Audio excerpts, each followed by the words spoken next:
தற்போது அதிமுக முன்னாள் அமைச்சர் ஜெயக்குமார் நம்முடைய இணைப்பில் இருக்கிறார். அவரிடம் பேசலாம். வணக்கம் திரு ஜெயக்குமார். வணக்கம். இப்போ நியூஸ் 18 குழுமத்திற்கு அளித்த ஒரு பிரத்யேக பேட்டியில அமித்ஷா அவர்கள் மக்களவை தேர்தலில் தமிழ்நாட்டில் இருந்து தங்களுடைய கணக்கை தொடங்குவோன்னு ரொம்ப உறுதியா தெரிவிச்சிருக்காரு. எப்படி பாக்குறீங்க?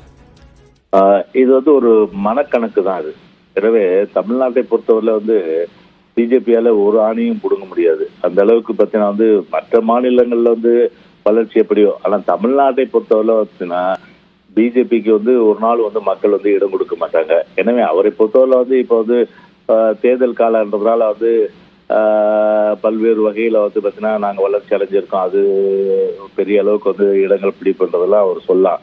ஆனா கள நிலவரத்தை பொறுத்தவரை ஜூன் 4ஆம் தேதி தெரியும். கண்டிப்பா ஜூன் 4ஆம் தேதி வாக்கு எண்ணிக்கை பிறகு பிஜேபி எந்த அளவுக்கு பார்த்தீங்கன்னா இங்க தமிழ்நாட்டில் மக்கள் ஏற்றுக்கொள்ளவில்லை என்பது நிதர்சனமாக நிச்சயமாக தெரிகின்ற ஒன்று. ஆனாலும் அமித்ஷா அவர்கள் ரொம்ப கான்பிடென்ட்டா சொல்லியிருக்காரு இங்கிருந்து தொடங்குவோம் அப்படின்றத. அது மட்டும் இல்லாம இங்க வாக்கு சதவீதத்தை அதிகரிப்போம் அப்படின்னாமும் முன்னாடில இருந்தே சொல்லி வராங்களே.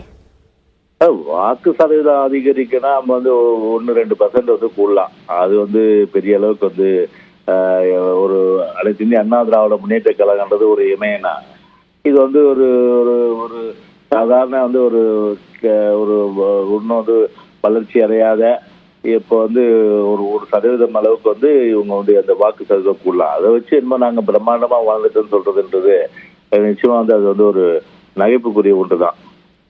இப்போ தமிழ்நாட்டில் மட்டும் கிடையாது, தென்னிந்தியாவில் இருக்கிற 4 மாநிலங்கள்ல காங்கிரஸை விட அதிக அளவு இடங்களை வெல்வோம் அப்படின்னு சொல்லி இருக்காரு.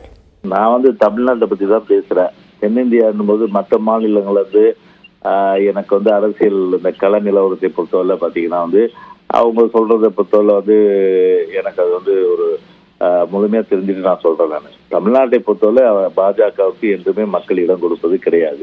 தென்னிந்தியாவை பொறுத்தவரை பார்த்தீங்கன்னா அவரு சொல்றது எந்த அளவுக்கு கள நிலவரம் என்பது தேர்தல் முடிஞ்ச பிறகுதான் தெரியும்.